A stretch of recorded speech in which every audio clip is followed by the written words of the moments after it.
9:07 here on the great WRKO. Jeff Kuhner, Boston's bulldozer. Hour 3 of the Kuhner Report. 617-266-6868 is the number. This is not a joke.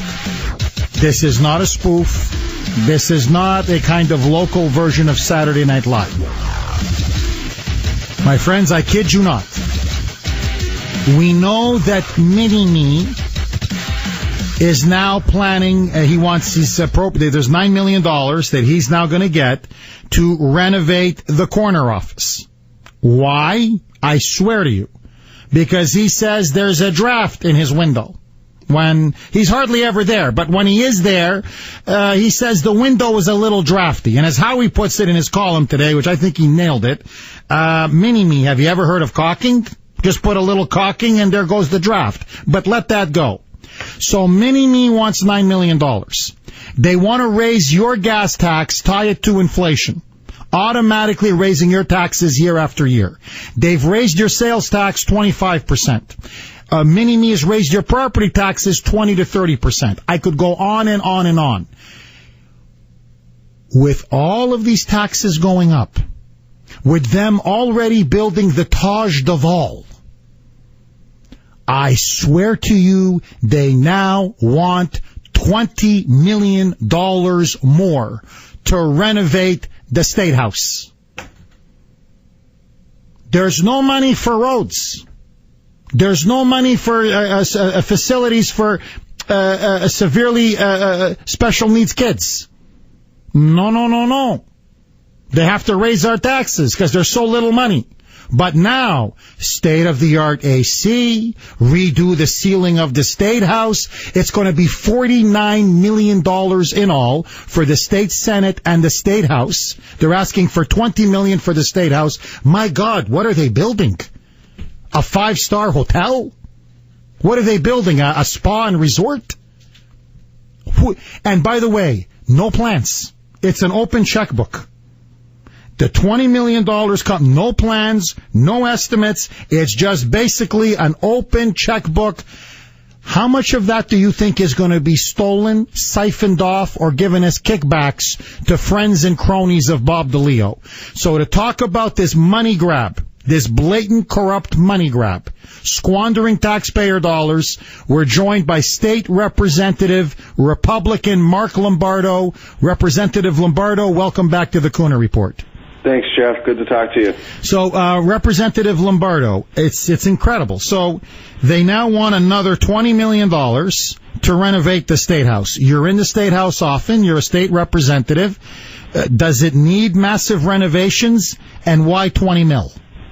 Well, I was sitting in the chamber yesterday talking to Kevin Quiros and Jim Lyons in the back of the chamber, and we're looking around the chamber and saying, where do we spend $20 million? I mean, we could rip this thing down to studs and not spend $20 million.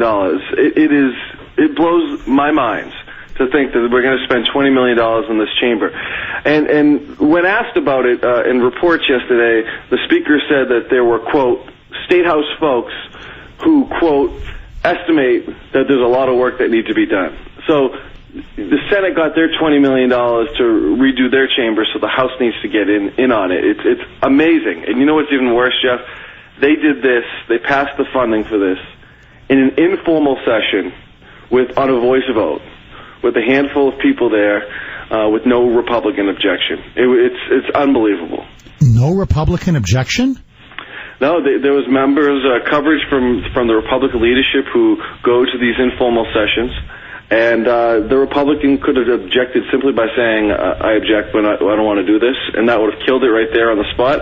And that didn't happen. And not only did that not happen, the next day, the minority leader rewarded this Republican by appointing him to a conference committee to represent the Republicans. Okay, so we're talking about, again, House Minority Leader Brad Jones. That's correct. Boehner Brad. So Boehner Brad could have just set up and said, because it's a voice vote, all you got to do is say one person to say no. He could have said nay, and the thing would have been stopped. Brad Jones does nothing, and in fact, one of the other House Republican leaders, what was his name again, Mark? I read that story last night. Representative Wong, I believe. Yeah, and then coverage. and basically gave him a nice plush position on a committee rewarding one of his aides and cronies for not standing up to Bob DeLeo.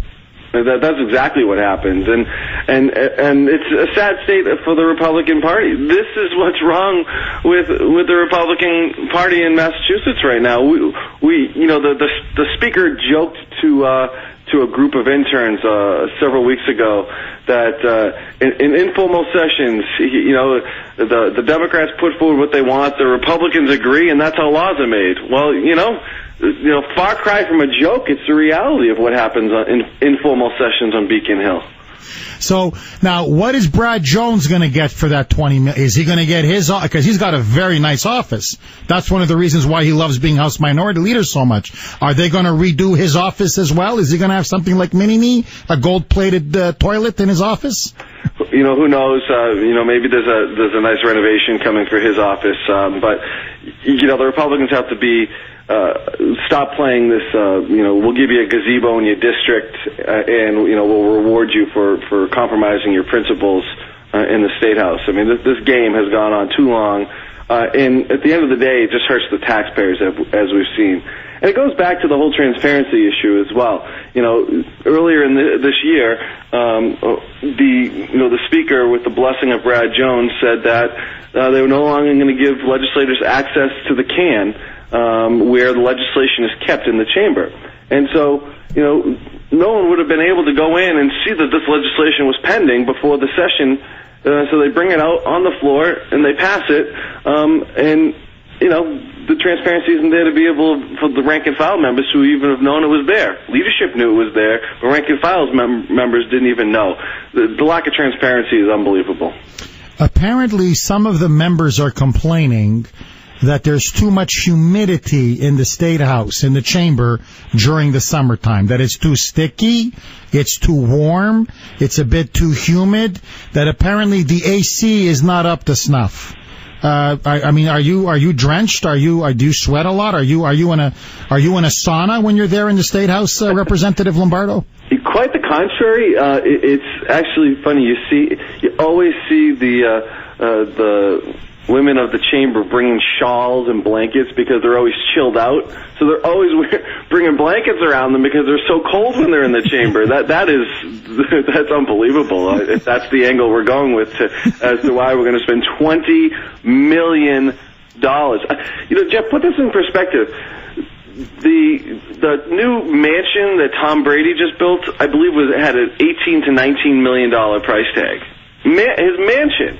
I mean, you stop and think of how many, in our communities, how many developments you could build for $49 million. You could build hundreds of homes. I mean, it's insane. Or Jim Maselli, that Democrat who wanted a facility, a little camp for severely special needs kids, $25,000. You know how many camps and facilities we could build for special needs kids with that $20 million?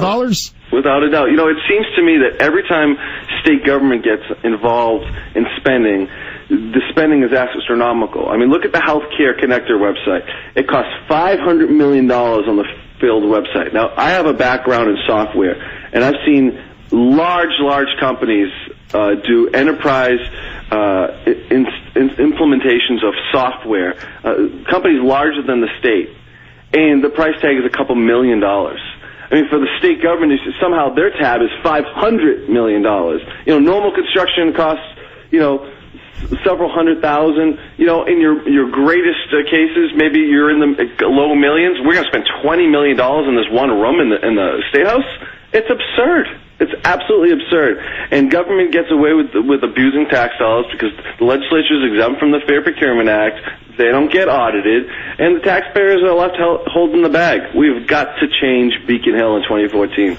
Representative Lombardo, I mean, I don't want you to make accusations obviously you can't prove, but really, what's going to happen to the $20 million?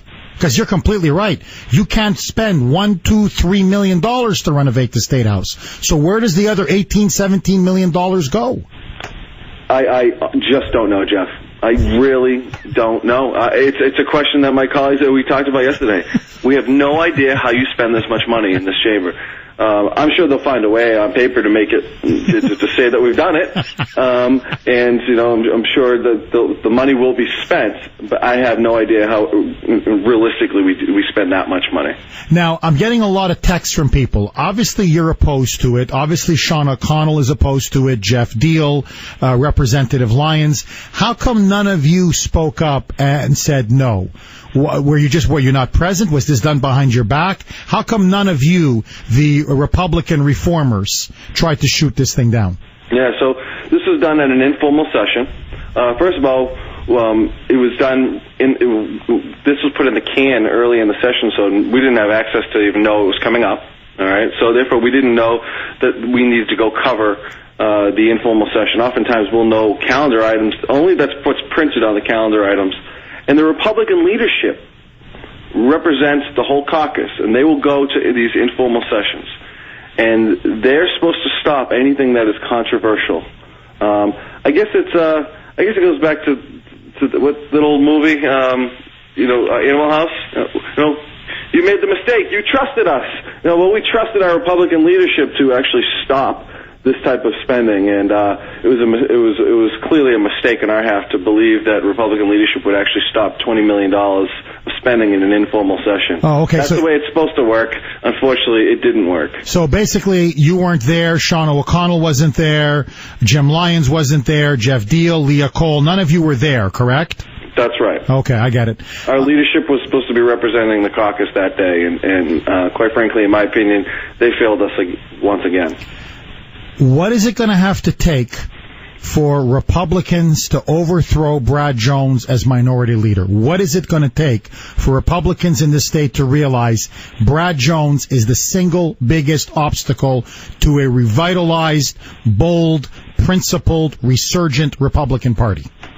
It's clear that Brad Jones is the single biggest impediment to change, not only in the Republican Party, but in the Commonwealth of Massachusetts, in my opinion, because where the opposition is supposed to be, instead he's aiding and abetting all of this actions by the majority Democratic Party. What it's going to take is finding reform-minded Republicans who are running for office this year, and people who don't want to be part of the system, people who aren't there to be lifetime politicians, who care about holding on to stipends and parking spots, but actually care about taking on what the Democrats are doing, that will stop this type of nonsense. It's going to take electing good, reform-minded Republicans, and I encourage everybody to look in your districts and find out who their candidates are and get involved in those races if you really want to make change to Beacon Hill. We have been talking with Republican State Representative Mark Lombardo. Representative Lombardo, keep up the good fight, and thanks for coming on the Kuhner Report. Thank you, Jeff. Take care. 617-266-6868 is the number. My friends, what did I tell you? Beacon Hill is run by basically organized crime. It's like a mafia. And so now, but with our money.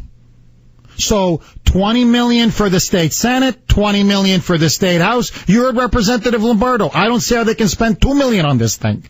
So on paper, it's a form of racketeering and embezzlement. Okay, how do we make it add up here? Okay, $2 million.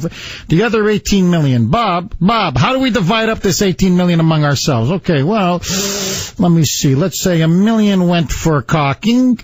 Another $1 million, that was for the I put in $2 million for the ceiling. $2 million for the ceiling. We had to redo the these chairs, these seats. That's very expensive stuff. Very expensive stuff. Put in $3 million for that. Who the hell? Nobody will know anything better.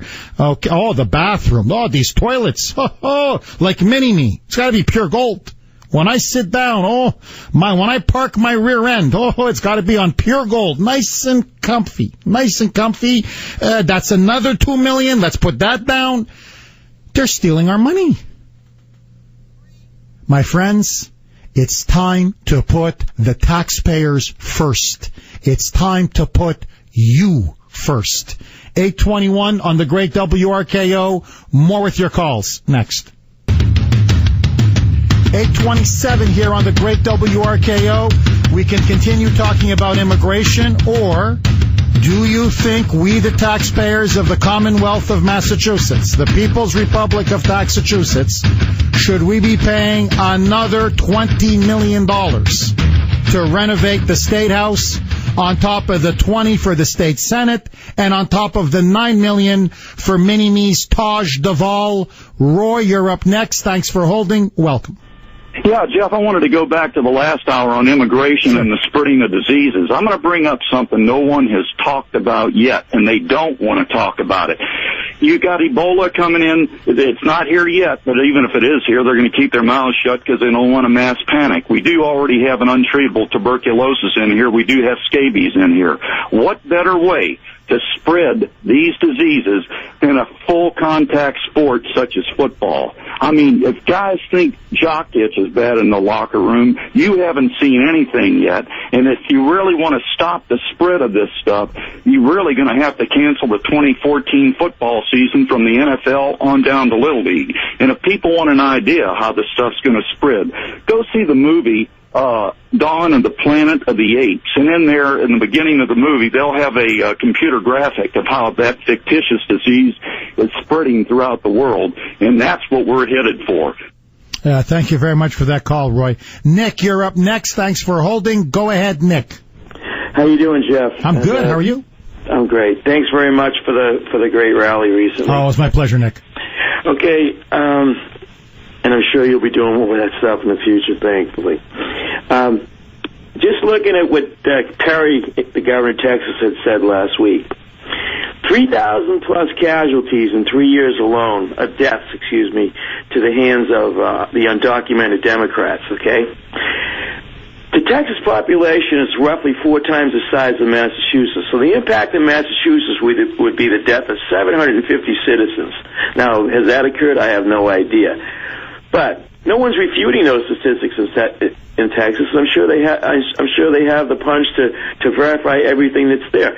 That's why people just don't understand. How could a state lose that many people? Yeah, they're on the border and we're not, but that would be the same. And oh, by the way, Vietnam casualties in Texas, 3,400. Massachusetts, 1,322. The impact would be 750 here if we lost 750 people due to the undocumented Democrats. So that's the glaring impact of something like that. And as for Claude Rains, a.k.a. Charlie Baker, the Invisible Man, I don't know what to tell you, except he's the seed that becomes Lindsey Graham, Scott Brown, John McCain, etc. They're the same people. They drop their skirts and they drop their trousers for the same people. That's a good one, Nick. 8:30 on the great WRKO. Jeff Kuhner, Boston's Bulldozer. My friends, we've got so much more to talk about. We'll be right back. Let's take it to Angela Anderson for a quick news break. 8:37 here on the Kuhner Report. Great WRKO, 617-266-6868. All right. Israel is now expanding its offensive in the Gaza Strip.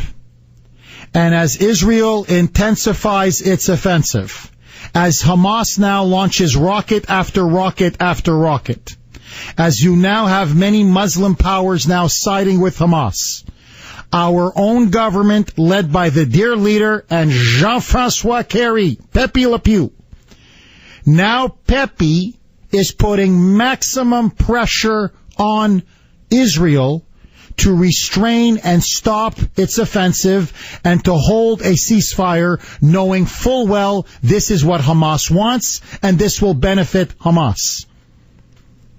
And so now Pepe is being criticized, excoriated in the Israeli press. In fact, they're basically saying he's acting as a spokesperson for Hamas. You have Israel's defense minister begging Kerry to basically leave Israel alone, as if now Kerry is almost siding with Hamas against Israel. Now, if you want to see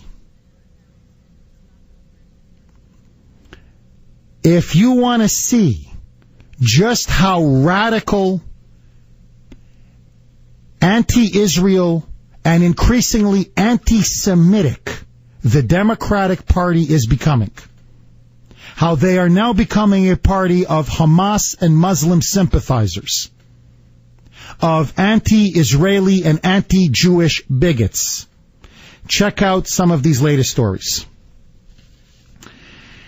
According to Nancy Pelosi, House Minority Leader, the Piranha, I swear I'm not making this up, House Minority Leader Nancy the Piranha Pelosi recently went on CNN's State of the Union with Candy Crowley. And she told Candy that because Qatar, which is a very wealthy Emirate Gulf state, is a very close ally of the terrorist group Hamas, that we should be asking Qatar for their advice on how to resolve the Israeli-Palestinian conflict. And in particular, she says, well, I've been talking to the Qataris, who, by the way, are very close with Hamas. They fund Hamas. They support Hamas. They finance Hamas. They help to arm Hamas. Because Hamas is not a terrorist organization.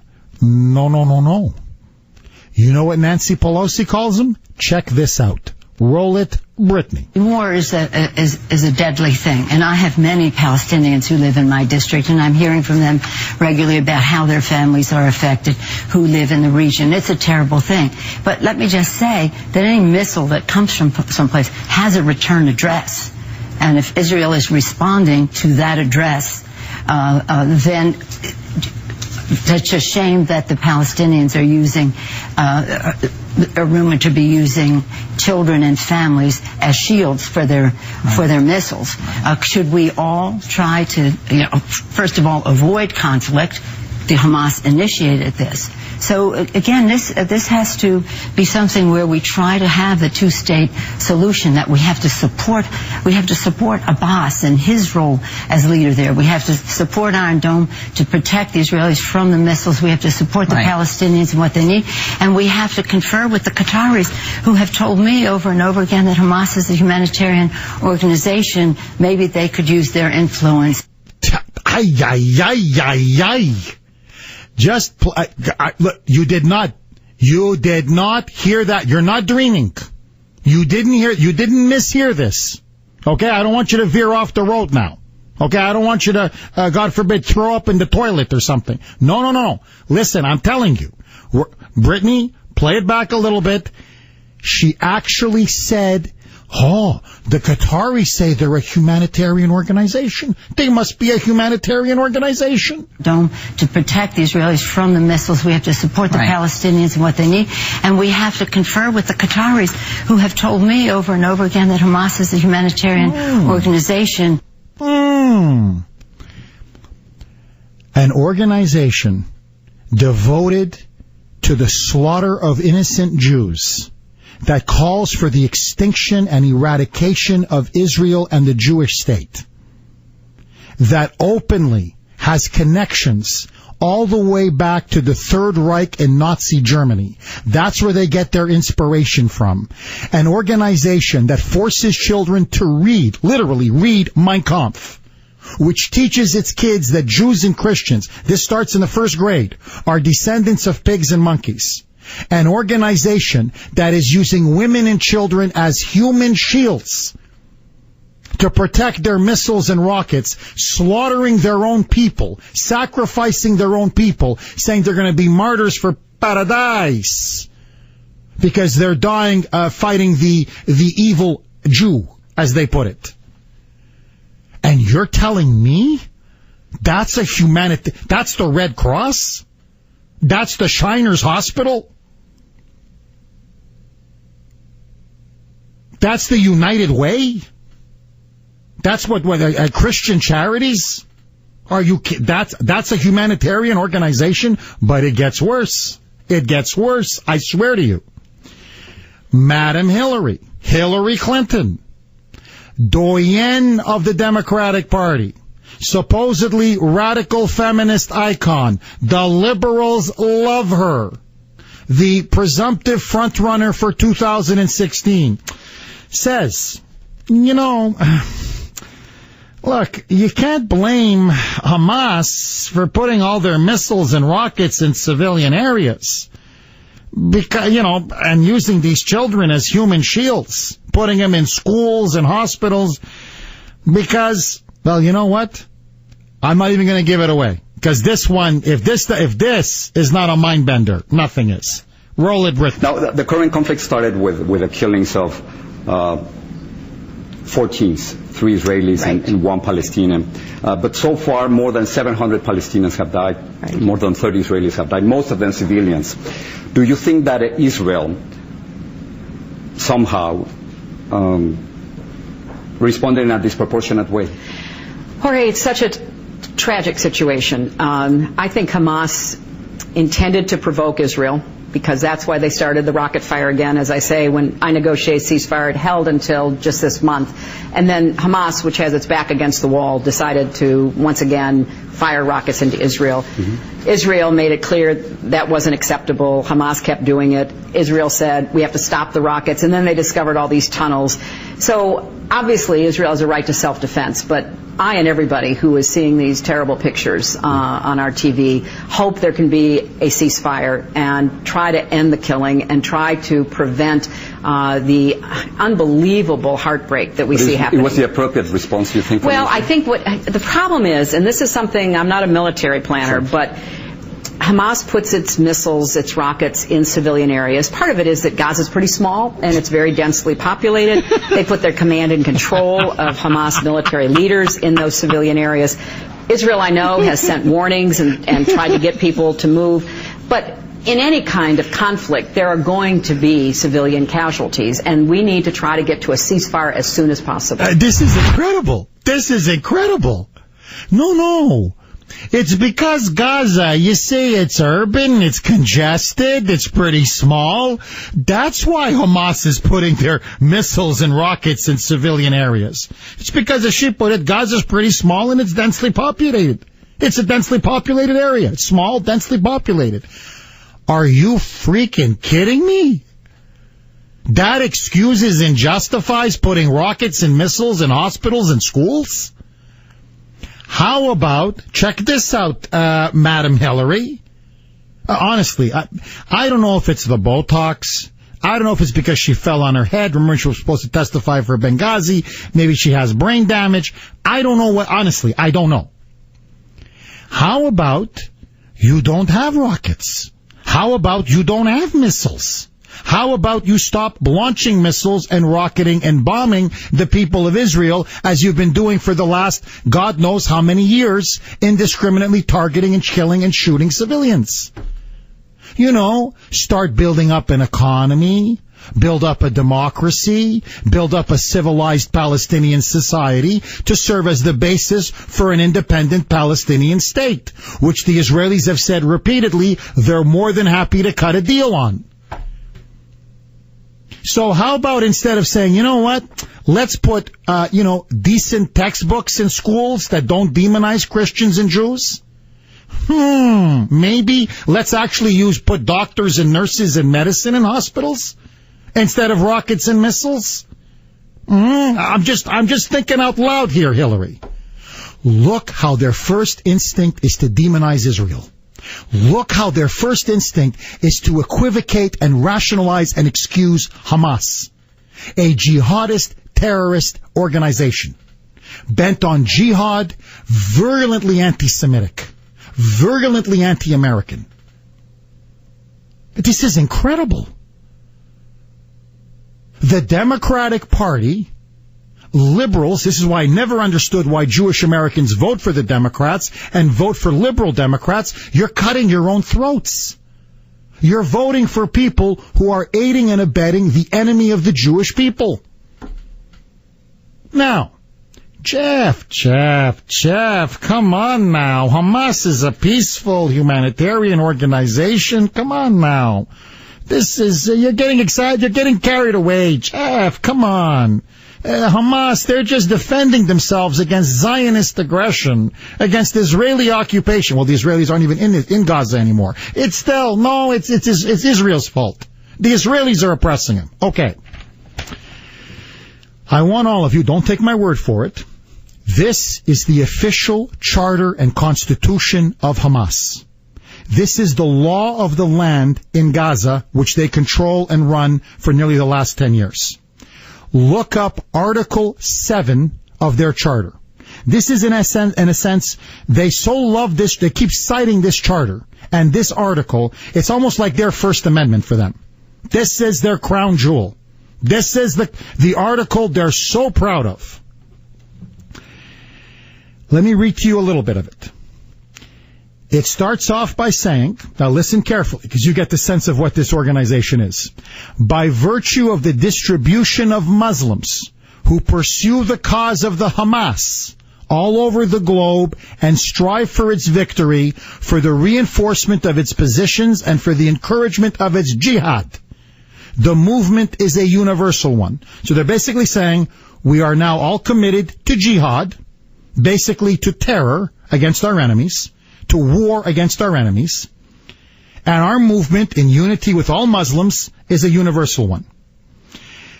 You read a bit more down, it says Hamas is one of the links in the chain of jihad in the confrontation with the Zionist invasion. So they're part of a larger jihad against the Jews and against the state of Israel.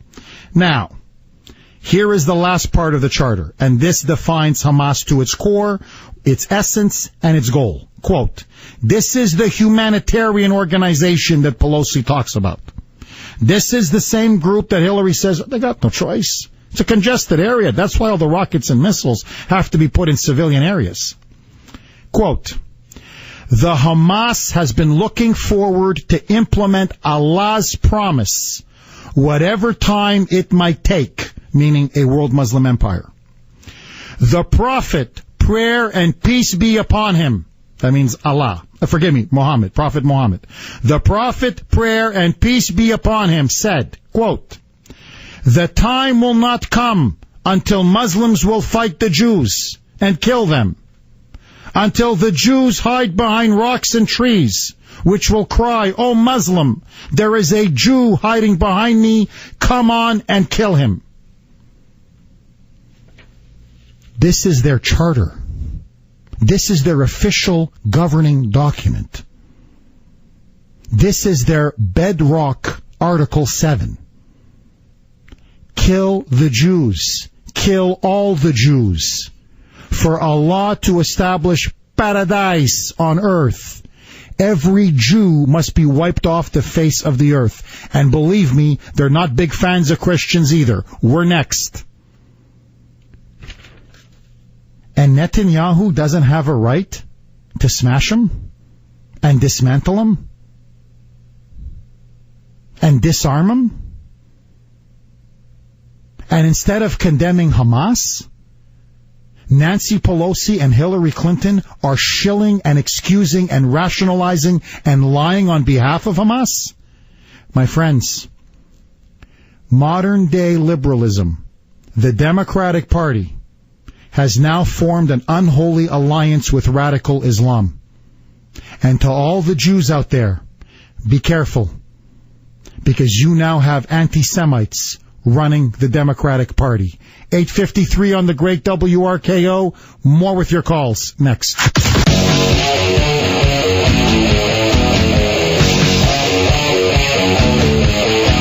Missiles. We have to support the Palestinians and what they need, and we have to confer with the Qataris, who have told me over and over again that Hamas is a humanitarian organization. That's Looney Tunes Nancy Pelosi. Now Hamas, well, because the Qataris told her. Hamas is now a humanitarian organization. What did I tell you, my friends? The anti-Semitic moonbats, Piranha Pelosi, Hillary Clinton, the dear leader, they are now in full control of the Democratic Party. Rena from Israel, thanks for holding and welcome. Hi, Jeff. I'm sorry, I can't stop laughing. I didn't really intend to call in, but after you're playing these particular ladies who are so deluded, I just couldn't resist. I haven't had such a good laughing moment in weeks. Well, how humanitarian is Hamas, Rena? Hamas is so humanitarian. Let me tell you, Hamas apparently has killed over 100 of their children who they used to build the tunnels. 150 of their top terrorists have escaped into the hands of the advancing Israeli army because they're afraid of being killed. The Israeli army keeps finding, as you said, the rockets in all these United Nations schools and places, and nobody wants them, so they give them back to Hamas. I mean, you just gotta laugh. If you think that God isn't in charge, forget it. I mean, there are too many miracles. People here, Jeff, people don't understand. When you talk about a small country, Israel is a small country, and when you think that these rockets are landing in open areas, the Iron Domes can only shoot down a few of the rockets, but compared to the numbers that are just falling, somebody sent me a picture the other day of one that fell near the marina in Ashdod. It's unbelievable that it fell in an area between the sea and a bunch of apartment buildings. That's an open area. But I sent you an email the other day. I don't know if you ever got it. There's a comedian, a cartoonist in Israel. He does a cartoon by the name of Dry Bones. And he said, the Arabs who are the Hamas terrorists who are now trying to get into Israel, when we get them and we capture them, we're going to have to call them undocumented alien immigrants. Rena, I gotta go. I'm up against it. Stay safe. Bye, Jeff. Hang in there. 617-266-6868. 9 o'clock on the great WRKO. Let's take it to Angela in the newsroom. News at the top and bottom. Talk in between. Executing assigned host duties flawlessly because I can't do wrong. This is AM 680 WRKO, Boston.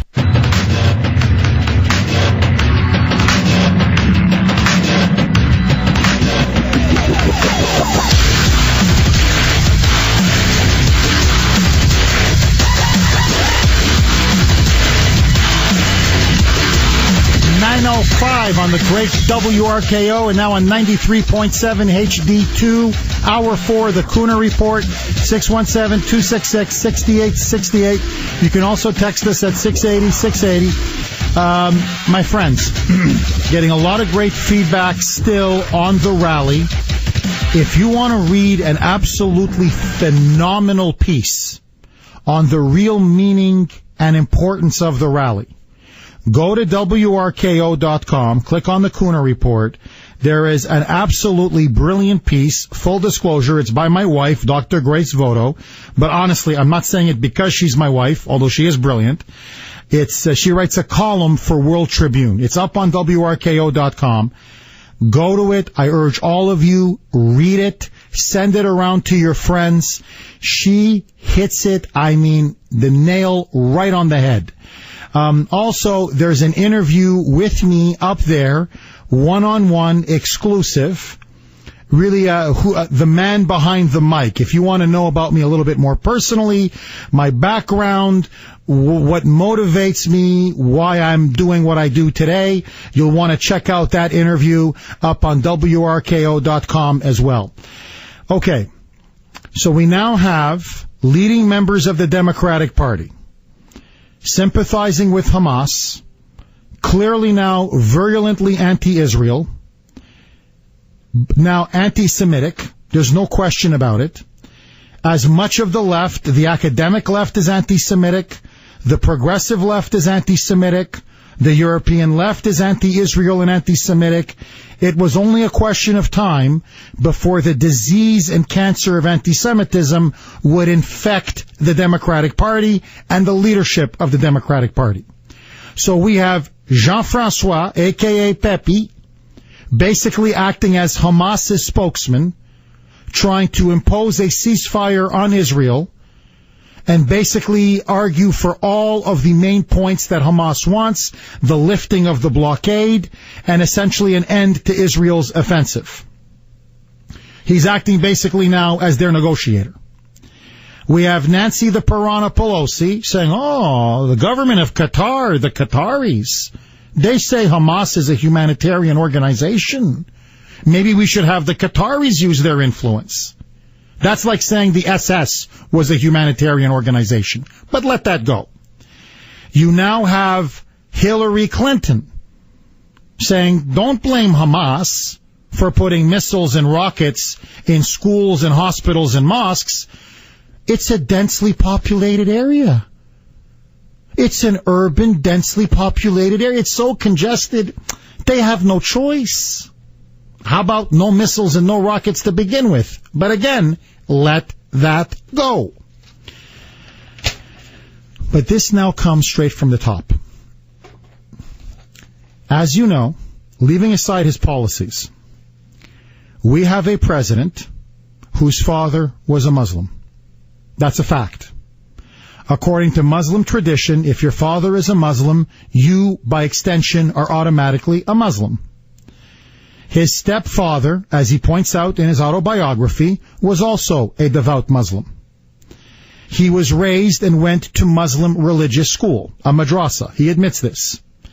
He mastered the Quran. He admits this. He openly prays when he was young in Arabic. He admits this. He told the New York Times in an interview, Nicholas Kristof, that the most beautiful sound he has ever heard is the call of the azan, the Muslim call to prayer, the evening call to prayer. Well, now, President Obama, the dear leader, Barack Hussein Obama, Hussein, now is trying to deliberately distort, manipulate, and rewrite American history to now present America as not just the product of a Judeo-Christian heritage and civilization, but of a Judeo-Christian Muslim civilization. I kid you not. Here is the statement. As you know, the Muslims celebrate Ramadan, which is a month of fasting. And so when they end the completion of Ramadan, it's called the Eid al-Fitr, the Eid. So on the Eid, where Muslims then gather and basically feast, they gorge, because they've done 30 days. They don't drink, they don't eat, they fast during the daylight hours. So, to mark the completion of Ramadan, here is what Obama wrote. This is his official statement. Now, I ask you, if the Supreme Leader of Iran could not have written this, if the Supreme Leader of Hamas could not have written this, if the new Caliph of the ISIS terrorist state in Iraq could not have written this, okay? Check out this. I'm going to read to you the full statement. As Muslims throughout the United States and around the world, you see, you got to plug the Muslims around the world. That's very important for the dear leader. Celebrate Eid al-Fitr. Michelle and I extend our warmest wishes to them and their families. This last month has been a time of fasting, reflection, spiritual renewal, and service to the less fortunate. While Eid marks the completion of Ramadan, it also celebrates the common values that unite us in our humanity and reinforces the obligation that people of all faiths have to each other, especially those impacted by poverty, conflict, and disease. Here is the kicker. Now, here is the controversial part, the explosive part.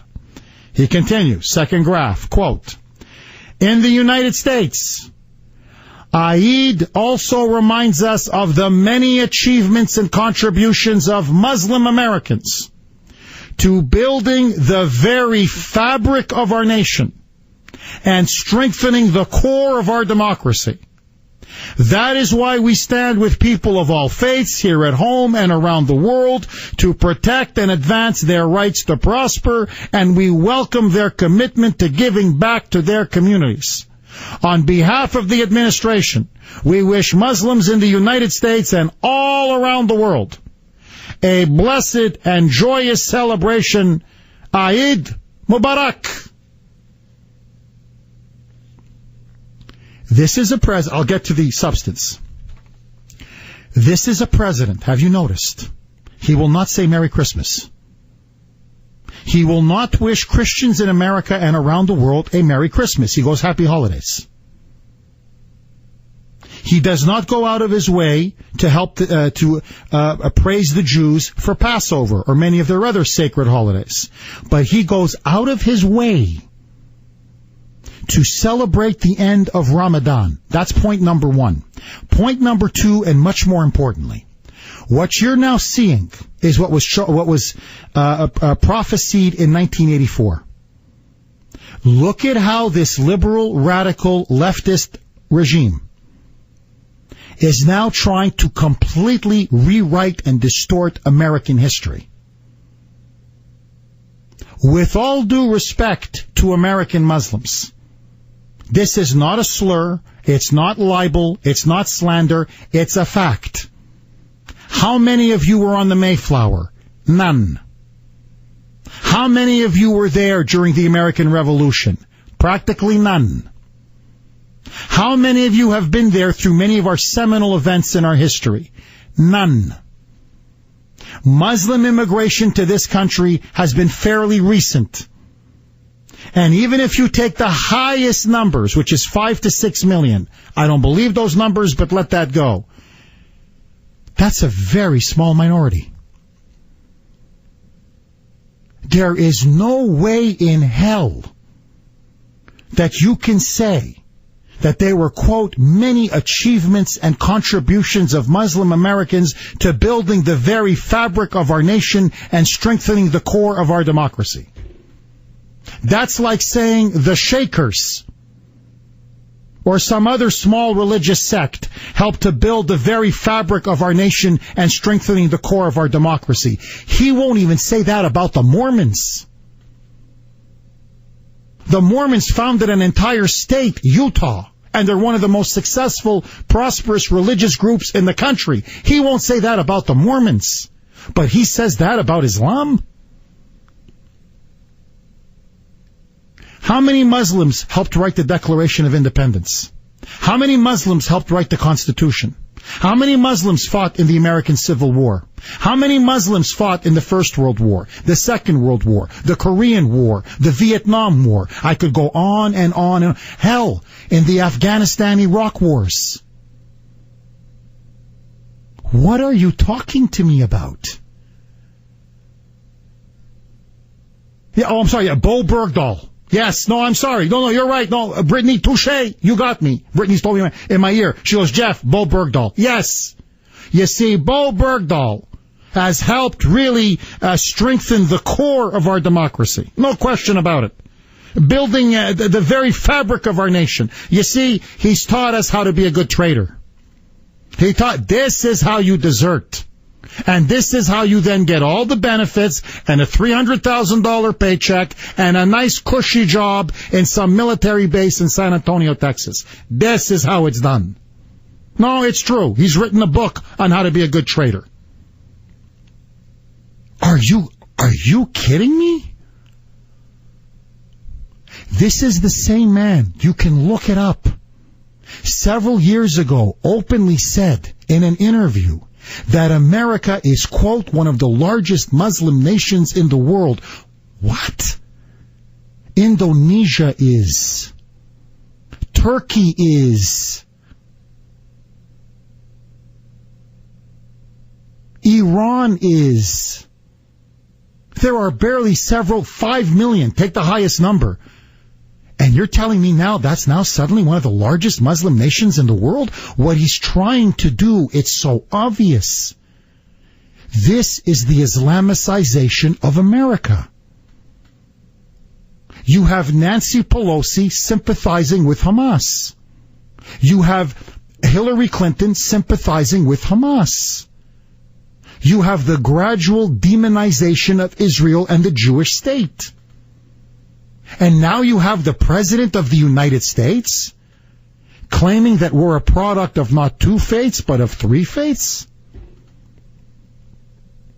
So we're not now just a Judeo-Christian nation, but now, according to him, we're also fundamentally a Muslim nation.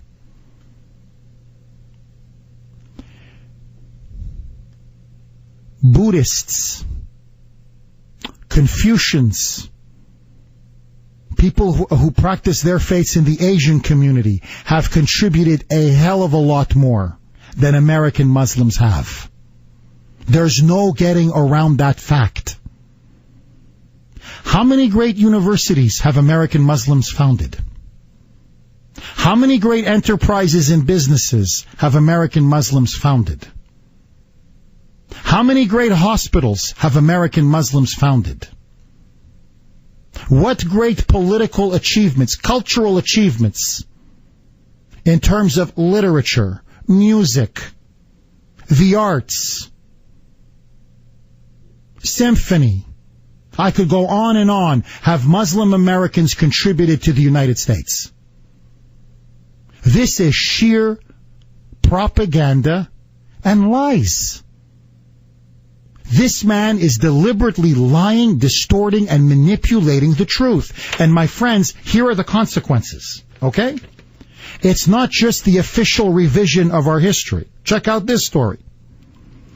During Ramadan, because now we're basically a Muslim nation. We're a Jewish, Christian, well, actually, technically, whatever happened to, by the way, whatever happened to separation of church and state? This is straight from the president. Notice, when it comes to the illegal immigrants, suddenly everybody's citing scripture.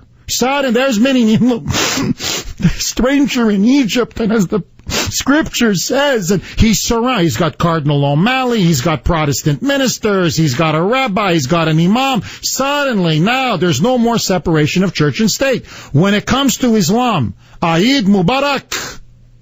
Suddenly, it's a great Muslim religious holiday. I welcome you. I commemorate it. I celebrate it. Suddenly then, there's no separation of church and state. Have you noticed that? But again, let that go. Here's a story. Okay? Fox News, hat tip to them for having the courage.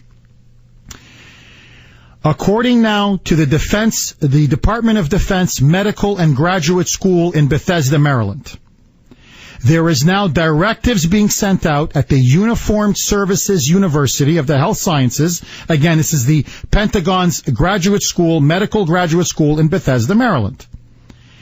The brigade commander sent an email to all military personnel at the facility last month, just at the beginning of Ramadan, telling everyone at the facility, atheist, agnostic, secular, Jewish, Christian, Buddhist, Confucian, whatever your religious background, do not eat or drink in front of Muslims and learn more about their religion. Quote, this is a period of great personal restraint and commitment, in addition to renewed focus on worship, unquote. Brigade Commander Colonel Kevin Glass wrote, quote, I'd like to encourage you to learn just a little more about this religion, but more importantly, I'm asking you to be considerate and do not consume food or drink in front of our Muslim colleagues. It is a simple yet respectful action, unquote. He then provided a link to a website about Islam and specifically Ramadan. The Marines were up in arms. They said, they never tell us to be considerate during Passover in front of urging non-Jewish colleagues to refrain from eating, let's say, leavened products. How about not eating meat during Lent? There's no email being sent out to non-Christian colleagues saying, hey, look, for example, I don't eat meat during Lent, okay, as a Catholic. I by the second week, I'm imagining a steak. All I see are steaks. You want to talk about temptation? I see somebody in a burger, and I'm like, my mouth is already salivating. I don't see them sending emails, according to this Marine, telling non-Christian colleagues to refrain from eating meat during Lent. Now, we're being told in our own military, don't eat or drink in front of your Muslim colleagues? Learn about their religion? Learn about Ramadan? Dear leader, I don't know how to tell you this. This is not Saudi Arabia. This is not Kenya. This is not Iran. This is not Gaza. Now, if you love it so much, leave. 927 on the great RKO. The dear leader released a statement on the occasion of Eid al-Fitr, the end of Ramadan, where he now says that Muslim Americans have built, contributed the very fabric of our nation. They've strengthened the core of our democracy. Is this the beginning of the Islamicization of America? And in Bethesda, Maryland, the Department of Defense Medical and Graduate School was now told in an email by a brigade commander that they should refrain from eating or drinking in front of Muslims during the month of Ramadan. Should our troops now be told to refrain from eating, drinking, or offending Muslims during Ramadan? 617-266-6868 is the number.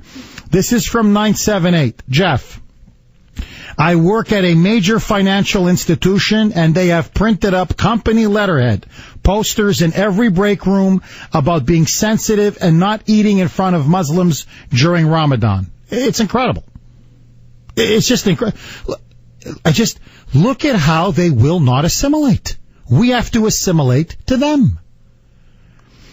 This is from 339. Jeff, Muslims certainly contributed to the redevelopment of the Twin Tower complex. This is from 978. Jeff, they really gave us some achievements. After 9/11, the Patriot Act, TSA, NSA, the police state that we have today. Comrade John, you're up next. Thanks for holding. Welcome. Jeff, let me tell you how to contribute. I just watched a video this morning from London. They barged into a tunnel with their cars with Gaza written all over it, beeping the horns, blocking the traffic, jumping up and down like animals. They're getting so sick of them over there that even they're starting to close their borders and throw illegals out. This is what happens when they don't assimilate. It's a takeover. Wake up, dig a hole, get some food, and pray. Thank you for that call, comrade. Allah, Allah, Allah, Allah, Allah, Allah, Allah. Ted, Ted or Dennis? Ted, you're up next. Thanks for holding. Hey, Eid Mubarak, Ted. Eid Mubarak, which means happy. Yes. It's the Ramadan is over. Salutations. Right. Thank you for that. I'm looking at the Barack Obama Twitter account for December 25th, and he said Merry Christmas. So go figure. I love the Obama's a Muslim narrative. It really makes me laugh. Especially considering how many abortion clinics there are in Saudi Arabia and how big those people are on same-sex marriage. I wonder, do you think he learned how to be a Muslim from Jeremiah Wright? Well, Wright, my understanding is he was a liberation theologist. So he in many ways he's a cultural Marxist. For the dear leader, I think it's obvious. It was his father. It was his stepfather. It was his 4 years in Indonesia. It was his cultural upbringing. Now, whether he's a practicing Muslim or not, I don't know. But he's definitely a cultural Muslim. No doubt about it. And no man has bent over more to appease the Muslim world than Barack Hussein Obama. 931 on the great WRKO. Do you agree with the dear leader? Is Islam one of the three founding faiths of America? And should our troops now stop drinking and eating during Ramadan in front of their Muslim colleagues? I say no. What do you say, Boston? All of your calls next. Happy end to Ramadan for everybody from the dear leader. 617-266-6868 is the number. Boy, I got to tell you, the Moonbats, do they love to protect the Islamists, and they love to protect their leader. Apparently that previous caller, Ted, I believe it was Ted, 401, you dropped me before I even got going. Well, it was still worth every minute of waiting on hold to hear you that flustered. Right. Ted, I'll tell you what, or whatever, 401. If you got the guts, call back the show. You explain to me why this man regularly denigrates Christians, stabs Israel in the back, and yet has the nerve to send out a statement. The same guy, by the way, that says we should be never violating a separation of church and state. But he stands there and has the guts to tell us that American Muslims contributed fundamentally to the fabric of our nation and to building our democracy. Come on. Give me, if you've got the guts, little Teddy, give me a call. 617-266-6868 is the number. Dennis, you're up next. Thanks for holding. Welcome. Hello, Jeff. This is Dennis, your Venezuelan friend. Hey, Dennis. How are you, my buddy? How you doing, amigo? Good. How are you, amigo? All right. Hey, I just want to say thank you. Thank you for that rally. And I would just want to make a point as a alien coming from another country. This is amazing what you're doing. We need to stand up and take care of the people here, especially the people that live in this country, that been here already. They don't realize how much all this immigration is going to affect them, and it's going to change our lives. So, and it's not just immigration. This guy is doing this to destroy the country because that's all he does. Lies and destroys. And, in my opinion, that's another technique, another overwhelming thing from him to destroy the country. And Dennis, we need to stand up. We need to... Dennis, you don't know how happy I am that you called. Let me really properly introduce you to the audience. I met Dennis and his wonderful wife. It was, I think, the Rafael Cruz event in Foxborough. Correct, Dennis? Yes, sir. Yeah. Dennis is a legal immigrant from Venezuela. He married an American woman. He has, I believe, 2 children, right, Dennis? Yes, two beautiful girls? And a 5-year-old. The love of my life, those 2 girls. Brittany, they're the ones that sat with us. Brittany's saying, are they the ones that sat with us? And yes, Dennis came here legally. He came here as a student, worked hard, saved a bit of money, went to the bank, got a business loan. Dennis, you started up your own business. You now hired a couple of people. They now work for you. You're living the American dream. I have 9 guys that work for me, so I'm helping, creating jobs. You're creating jobs. Dennis, please tell everybody what Hugo Chavez did to Venezuela, the late socialist dictator, and how you fear Obama is doing the exact same thing to the United States. Well, the way I feel is this country is everything that is happening in Venezuela is going to happen here if we don't stop now. We're like maybe 15, 20 years from Venezuela. Venezuela, first they get you depending on the government, they get you, so that, they give you things and build, little hospitals in your town, and so that you get hooked. And then, they give you, welfare and things like that, so you vote for them and you get the free, you live from the government. And then, after they have you and all the smart and all the rich people leave, then, they have control on this population. And then when they have control, then they start doing whatever they want. They start controlling your, health care. They start controlling your, right now in Venezuela, they're controlling your food, which is one of the most important things, Like if you go to a supermarket, they ask you for your ID. You have to give them your ID. Then they give you a small portion of food, and then, enough for like 2-3 days. You go home. You run out of food, you go back to get some more, they say, oh, no, sir, walk away, you already had enough. So you have to go home and starve, and your families are starving. You can find anything in the supermarkets. The supermarkets are empty. So then the ration starts, then, things like that. And, then they do whatever, they want with they want to do with the people.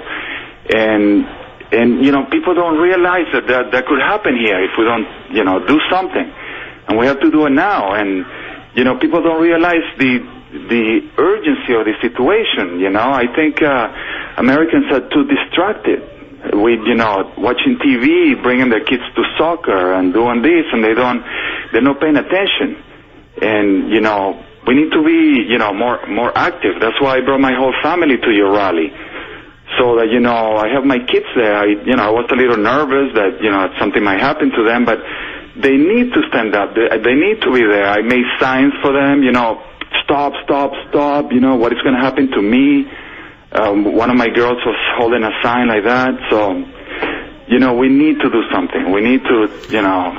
Dennis, let me put you on the spot because you're very eloquent and you're the embodiment of the American dream. You're like me. You're like a legal immigrant who came here, did everything the right way, and you're enjoying the beautiful fruits and opportunities of America. Exactly. Do you believe, from what you've seen over the last 6 years, as somebody who fled socialist tyranny in Venezuela, do you believe that Barack Obama is America's Hugo Chavez? I think he's a socialist for sure, but he has a bigger plan, in my opinion. A few minutes ago, you were talking about, you know, Muslim and turning. You know, I think it's more. I think he's trying to turn everything into a Muslim nation, and you know, and the only way to do that to America is to put America on their knees, to make it weak, and that's what he's been trying to do. And then when he makes his country weak, he can do whatever he wants with it. And, you know, I think that's, in my honest opinion, that's the main goal, because I try to understand this guy, and I try to be like, why is he doing this? It's one scandal after another. Overwhelm your enemy. Overwhelm. And, you know, we don't come out of one disaster like, you know, the IRS or Benghazi, and then he does something else, and now it's the immigration, and he wants to do something else, and now he wants to get impeached. It's like all distractions. So it's so many things that overwhelms us that we can, you know, we don't. It's like a pool that has all these holes, and you're trying to block the holes with your fingers, and you can. That's, you know, it's just too much. It's you know. So I think he's doing it, and he has a plan, and he's doing it for a reason. You know. I don't know exactly what it is. I don't want to speculate, you know, but for sure I know that everything he's doing is to destroy the country and make this country weaker. Dennis, thank you so much for that call. Do me a favor, kiss your two beautiful little kids for me. Okay, so thank you for listening to me. You know, you are a patriot. You don't have to be born in this country to be a patriot. All you have to do is just love this country, and this country is our home. We need to protect it. God bless you, Dennis. God bless you, my friend. Take care, amigo. 617-266-6868 is the number. Beth, you're up next. Thanks for holding. You're on WRKO. Go ahead, Beth. Well, Jeff, you've got some of the smartest listeners, I think, in the country, because a lot of them said what I was going to say. The Muslims have contributed to the destruction of the World Trade Center, the downing of Flight 93, a huge amount of destruction and death at the Pentagon. And they allied themselves with Germany in World War I and World War II. And, in fact, the Grand Mufti of Palestine, it is thought, helped Hitler form the final solution. And I have something for your listeners to think about. There are only 12.3 million Jews in the world. There are more than 1 billion Muslims. I think it's about 1.4 billion. There are 2-point-something billion Christians. If there were no Christians in the world, how long would the Jews survive? If there were no Christians, how long would the atheists, the secularists survive? You know, our faith that founded this country is part of our culture, and it's really important. If we don't hang on to that and stick up for it, we're in huge trouble. Beth, wow, that is incredible. Man, did you nail that baby. Let me tell you this right now. If there were no Christians in the world, the Muslims would massacre every Jew, every atheist, every agnostic, every secularist. You absolutely nailed it. Christians, wake up before it's too late. 9:57 on the great WRKO. All right, my friends, this is breaking. WBZ, CBS here, local affiliate. Boston hospitals are now training staff. This is according to WBZ. Boston hospitals are training staff to be on the lookout for warning signs of the Ebola virus. which kills 90% of the people infected. Oh, look, this is what open borders. Look at this. Look at look how diversity helps. Look how it's great to have open borders.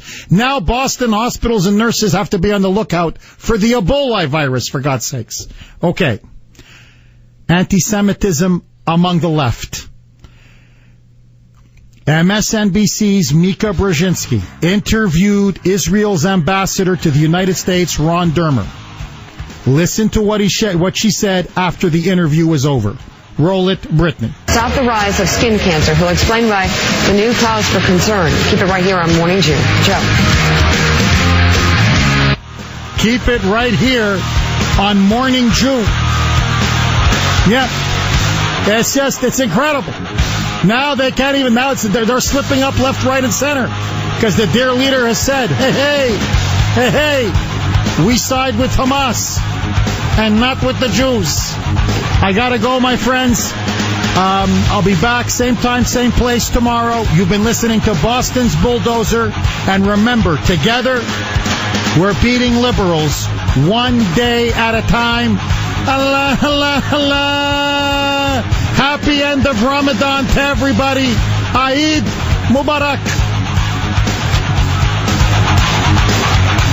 News at the top and bottom, talk in between. Executing assigned host duties flawlessly because I can't do wrong. This is AM 680 WRKO, Boston.